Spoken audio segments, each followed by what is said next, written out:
क्या मामला है आज आप लोगों ने धरने में? सर्वप्रथम मैं आप लोगों का स्वागत करता हूँ और आज मैं अपनी नगर पालिका परिषद में एक धरने पे इसलिए बैठा हूँ कि मैं भी एक जनप्रतिनिधि हूँ। जनता हमें भी चुनती है, जैसे विधायक जी को चुनती है, सांसद को चुनती है, उनका मानदेय होता है और हमारा सभासदों का पंच बीडीसी इनका कोई मानदेय नहीं होता है, जबकि हम छोटे कार्यकर्ता ही सबसे ज़्यादा छोटे छोटे कार्यों को लेके इधर उधर भटकते रहते हैं। लेकिन जनता जो है हमसे उम्मीद लगाती है, लेकिन हम वादे पूरे नहीं कर पाते हैं क्योंकि हमारे पास कोई मद नहीं होता है। जब मद नहीं है कोई तो हम जनता की समस्याओं पे खरे नहीं उतर पाते हैं। इसलिए हमारी सरकार की भी छवि हम लोगों द्वारा धूमिल होती है। इसलिए मैं सरकार से मांग करता हूँ कि हम लोगों का कोई भी मानदेय हो, मद हो, ताकि हम छोटी छोटी समस्याएं अपने जनता को दे सकें। इससे जो है सरकार की छवि जो है हम लोग बचा सकें। आप ये कहना चाह रहे हैं कि आपके वार्ड में जो काम होते हैं वो उसका पैसा आपके हाथ में नहीं आता है, वो नगर पालिका करवाती है? नहीं, वो तो नगर पालिका कराती है जी। मैं किस तरह का मत चाहता हूँ? मैं नहीं, नगर पालिका कर जैसे छोटे छोटे कार्य होते हैं, विकास निधि होती है, जैसे छोटे छोटे कार्य हैं, जैसे कहीं नाली टूट गई है, हैंडपंप खराब हो गया है, चूना नहीं है वार्ड में। कभी कभी ये होता है कि चूना नहीं है तो कहीं शादी विवाह फंक्शन है तो हम चूना अपनी जेब से मंगाएं या कहीं से व्यवस्था करें, जिससे नगर पालिका में नहीं हो पाता है। जिस तरीके से एक प्रधान की निधि होती है, हम उतनी निधि नहीं मांगते हैं, लेकिन हम लोगों की निधि भी 4-5 लाख रुपया होना चाहिए, जिससे कि कहीं पत्थर टूटा है या नाली टूटी है या लाइट खराब है या चूना पड़ना है या नल बनना है, कम से कम ये तो छोटे तो काम हम करा लें। हमारे बस का ये भी नहीं है कि हम छोटे मोटे काम पत्थर अपने आप ये तो अपने पास से पैसा लगाएं। तो इसलिए हम चाहते हैं कि जैसे प्रधान का होता है उससे ज़्यादा हम लोग सभासद का काम होता है। जितना प्रधान का काम उससे 4 गुना काम हम लोगों का होता है शहर में। बताते समझाना मुश्किल है। इसलिए हम चाहते हैं कि जैसे सभासद है वैसे प्रधान है। हम विधायक और सांसद की बात नहीं करते हैं, लेकिन कम से कम निधि हम लोग की 5-6-10 लाख होनी चाहिए। लेकिन जैसा कि देखा गया है, पत्थर पड़ना जो चीजें आपने बताई है वो नगर पालिका की तरफ से बराबर सब कुछ होता है। हम लोग के हाथ में कुछ नहीं, हम लोग के हाथ में खाली सफाई कर्मचारी हैं और आदमी जो जनता है वो विधायक को भी देती है, सांसद को भी वोट देती है, सबको देती है, लेकिन पूरा जो है वो सब कहती सभासद से ही है। सहारा सभासद से ही लगाती है, लगा के लाइट से, रोड से, नाली से, पत्थर से, वो और कहीं नहीं जाएगी। आपसे कहेगी आप बुरे हो जाएंगे। हाय, हमारे हाथ में कुछ नहीं, हमें भी कहीं कहना है।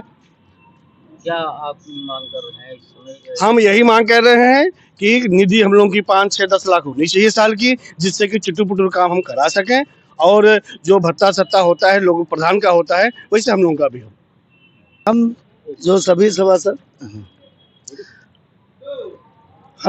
सभासद भाई बैठे हैं, बहनें बैठी हैं हमारी, तो हमारी कुछ समस्याएं ये हैं कि हम जनता से चुने जाते हैं, जैसे विधायक चुने जाते हैं, प्रधान चुने जाते हैं, चेयरमैन चुने जाते हैं।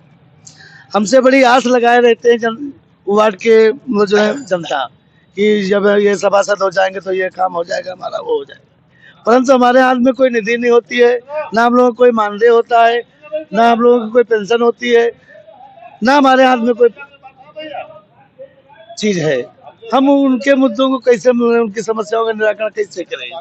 तो आज हमारी जो है, जो हम धरने पे बैठे हैं सभी लोग, तो सबकी एक तरफ से एक मांग है, कम से कम 50 लाख रुपया वार्षिक हम लोगों के मतलब होना चाहिए निधि, कि जो हमारे वार्ड की तमाम समस्याएं, नाली टूटी है, पत्थर टूटे हैं, नल खराब है, टंकी खराब है, वगैरह वगैरह तमाम समस्याएं होती है। चीज नहीं समझ पा अब वो चीज अभी बराबर पत्थर डलवाने का, नाली बनवाने का या हैंडपंप रिबोर का काम करवाती रहती है, उसके बाद भी आपको इस तरह से निधि की क्या जरूरत पड़ती है? अरे भाई, ऐसा है, आपके हाथ में कोई चीज है, हम आपसे मांग रहे हैं, आपकी समझ में आएगा, कब दोगे कब नहीं दोगे, जरूरत हमें आज है तो हम उसको कैसे वहां पे कैसे खड़े उतरे? आप बताइए। आप पत्रकार महोदय खुद सर्वे कर रहे हैं पूरे शहर का, तमाम पूरे जिले का, तो आप देखिए कि अगर हम लोग मांगे सही है तब तो ठीक है, अगर नहीं सही तो कोई बात ही नहीं है। या तो ये चुनाव कराना बंद कर दे सभासदों का, सरकार का चुनाव कराती है, सीधे चेयरमैन का चुनाव कराए, बात खत्म करे। अब हम लोग 8,000 वोटर हमारा है, जब चुना 30,000 की आबादी जनता मेरे वार्ड की है, हमसे कितनी उनको आशाएं थी, हम आशाओं पे नहीं खड़े उतर पा रहे हैं। अगर हमारी निधि होती तो हम छोटे छोटे काम तो अपने वार्ड के करा ही देते, बस इतनी सी मांग है। तो आपके कहने का मतलब है नगर पालिका उन छोटे छोटे कामों पर ध्यान नहीं दे रही या समय से नहीं करवा रही? अरे मैं ये नहीं कह रहा, मैं वही तो कह रहा हूँ, अगर हमारे पास होता तो हम क्यों अब वो 30 वार्ड है किसी के पास, तो 30 वार्ड कभी लगी है मतलब मैं कहने का मतलब समय से नहीं हो पाता। अरे समय से कैसे हो पाएगा, तो हमारा मानदेय होना चाहिए भाई, विधायक मानदेय पेंशन सब होती है, जनता उनको चुनती है। हम छोटे नेता हैं, छोटे जनप्रतिनिधि हैं, हम ज्यादा जनता के बीच जाते हैं। सरकार की कोई योजना होती है तो छोटा नेता हम जैसे लोग, हम लोग जो है जनता के बीच पहुंचाते हैं, हम लोग जनता के बीच पहुंचाते हैं ना। और जब हम उसमें कामयाब नहीं तो सरकार की छवि तो मिलेगी। तो हम नहीं चाहता काम जो है ये हमारा भत्ता दिया जाए, हमको मानदेय दिया जाए, और आकस्मिक अगर कोई घटना हो जाती है तो उसके लिए कम से कम 20 लाख रुपया उसके परिवारजनों को दिया जाए।